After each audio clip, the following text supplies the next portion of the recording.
those are a type of genre. So it tells us about what the movie is gonna be, what it's gonna be like. Wait. No. In books we have the same type of genres. In the book that we read yesterday, or today, or you know how all of you are writing about a personal narrative? That is a type of genre. It is personal to you. It is a story about something that happened to you. Yesterday we read the Berenstain book. Berenstain Bears Don't Pollute Anymore. That is a narrative as well. Oh, I know you weren't here for Miles. But the thing is, a narrative can be broken down into 4 parts.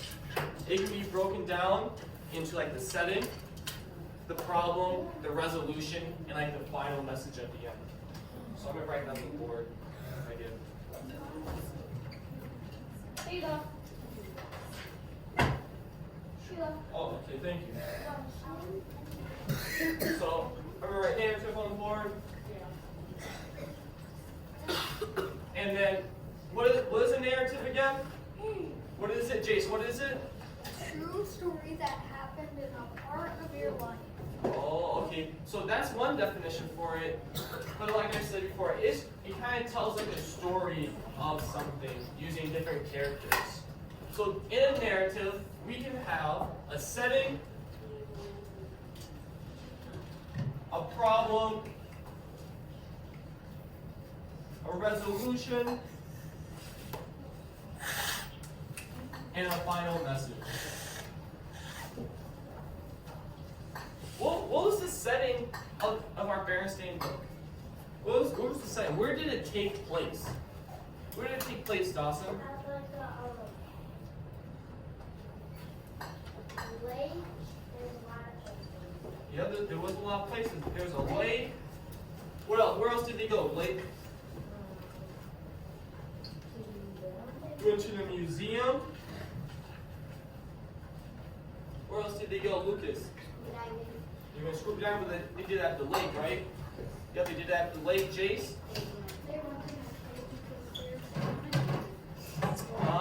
Did they go in the cave? I think they live in houses. Yeah, that's a tree. Okay. I'll say their home. Elena? The woods. Now, I got another question though. What is the name of like the county that they live in? What is it called? Natalie, what's it called? Bear Country. So we can say that's kind of like the main setting that it took place in Bear Country. Now that we talked about some of the setting places, now what was the problem? What was the problem that the bears encountered during it? What was the problem, Tanner? What was the problem? Too many people up there polluting. Too many bears polluting. So too many bears polluting. Was there another problem that they had, Marquito? Cutting down trees.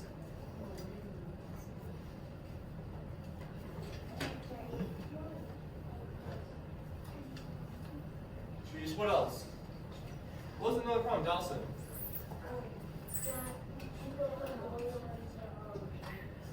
Oil into lakes.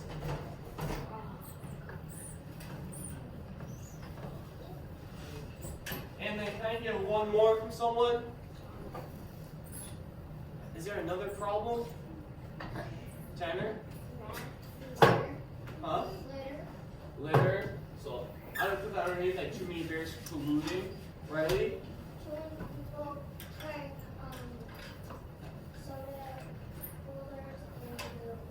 Okay, so like polluting and littering. You know what? I'll put a slash right here and say littering. Now, what about with Papa Bear? Because in the beginning of the story, he didn't really believe factual, did he? No, he didn't. It took a while for his kids to convince him that he shouldn't cut down so many trees, right? So do you think a problem that they encountered in the story of convincing people that polluting is bad was a problem? Yes. Was it easy to convince everyone? No. No, it wasn't. They had to do the Earth Savers Club. They had to try to start a reusable bag program. So I'll say another problem that they encountered were convincing grown-ups.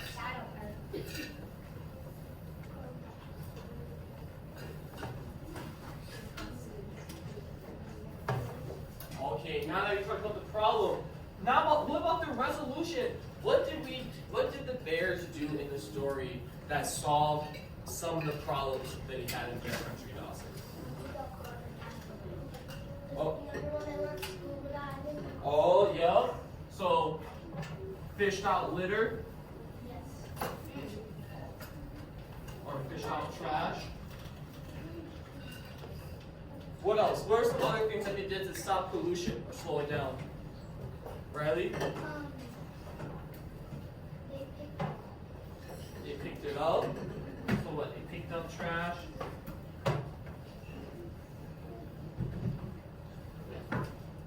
Did they do anything else in it? Is that all they did? Just pick up trash? No, they did a lot more things. Parnell, what did they do? What? Oh, so they did some research, right? Okay, let's use the word research because it wasn't really homework all too much because they felt personally inspired to go out and learn for themselves. So personal research.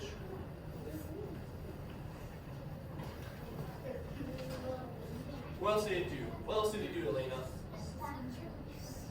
Huh? Stop. Oh, okay. Oh, I don't think they stopped cutting down the tree, but they thought of something else though. What did they do after they would cut down a tree? Plant a new tree. Planting.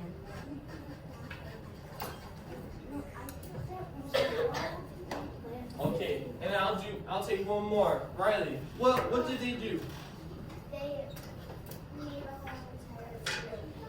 Yes. Thank you, Riley. Can you say that a little bit loud so everyone hears you? They made a volunteer group. What was the name of the group? Earth Savers. He created the Earth Savers Club. So they created like a community group. Because I remember yesterday when Lucas brought up Adopt a Highway.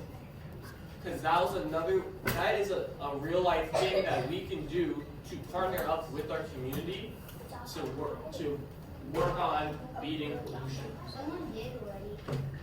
Did what? Adopt the highway. Oh, nice. Okay. Now for our final message. I'm going to reread the last few pages of our book. And I'm going to have you go in your group and discuss.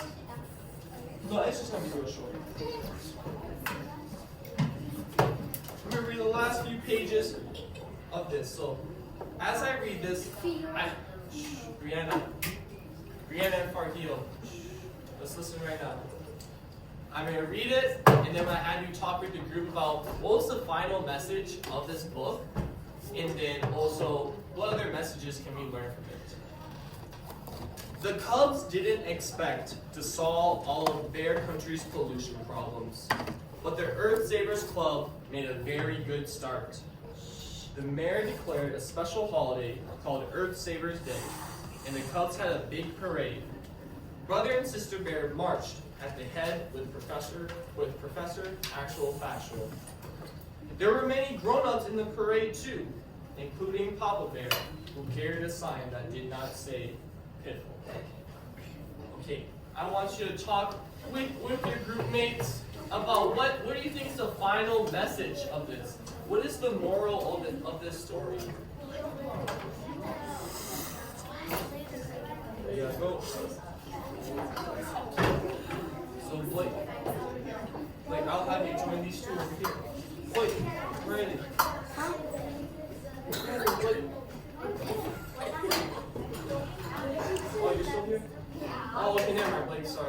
talk with Lucas.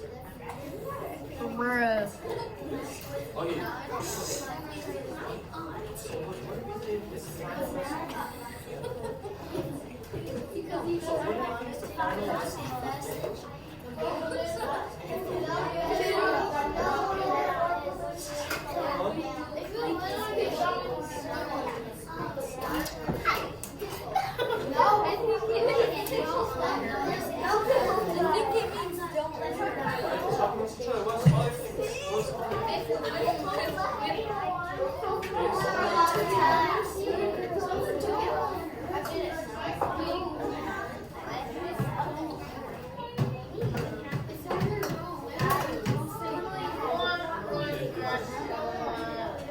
Well, what about Luke?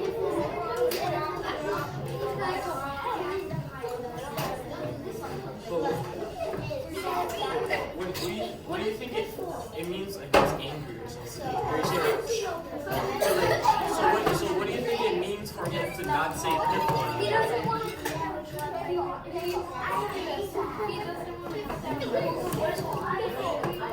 Piffle? It's like saying Miles.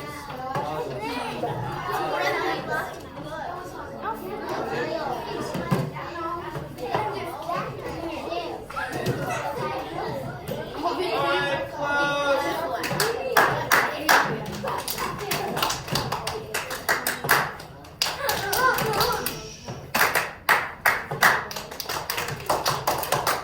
Okay.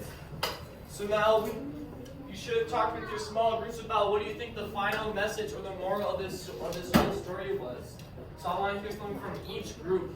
Riley, what did your group say? Don't pollute. Yep, that's a pretty simple one right there. Don't pollute. Simple but effective. Right? It's simple. Everyone should know not to pollute. Don't pollute. I'll make that extra bold too. Now let's listen to Blake's group.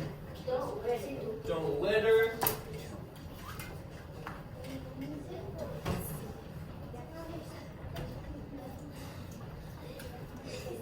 Don't litter. What else, Jace? Don't say piffle. But what? So I'm gonna ask you again. What do you think it means? So Tanner. In the beginning of the story, Papa Bear said piffle whenever Brother Bear mentioned anything about pollution, like the different chemicals in the air making the light different colors. But at the end of the story, he didn't want to say piffle anymore. So what do you think that means for him to start off saying piffle, meaning he's upset or he doesn't really care about it, to at the very end where he doesn't say piffle? Rihanna.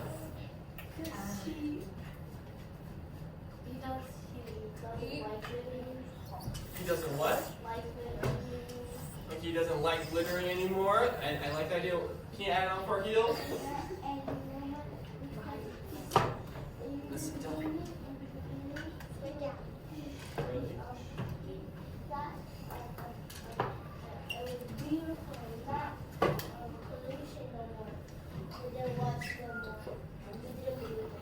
Yeah, he didn't believe in the beginning. Yes, I like that point. Farhil mentioned in the beginning how he didn't really believe pollution was a problem. He thought it would be okay because from his perspective, his point of view on his stoop, everything seemed fine. Dawson, can you add one more part? Don't litter because if everybody littles in the world, there would be stacks of garbage everywhere, and you could barely like everywhere. That's true, man. Too much trash can be a real big problem.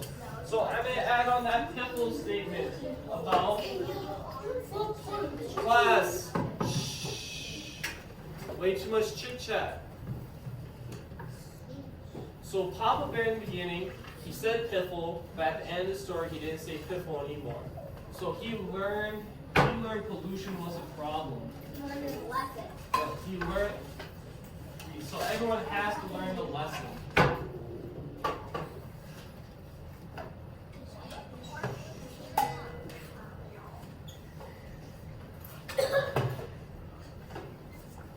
All right. So we talked we talked about personal narrative and the different parts of it. Okay.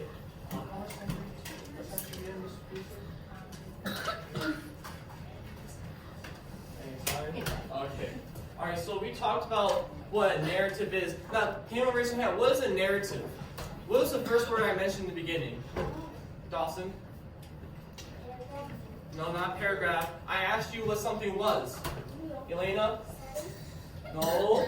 A setting falls into a narrative, but what is a narrative itself, Brianna?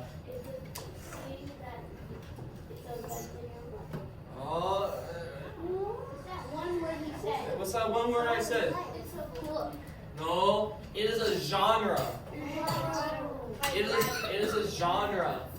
So in writing, in movies, in a lot of different forms of media, there are genres. The Berenstain book was a narrative genre. And then within each narrative, class, when I hover over it, I want you to say it out loud. What is this? What is this? What is this? What is this? So now we know that in every narrative, there's going to be a setting where, where something takes place. And then a problem is what are some things that happen in the story that they have to overcome, hurdles or obstacles.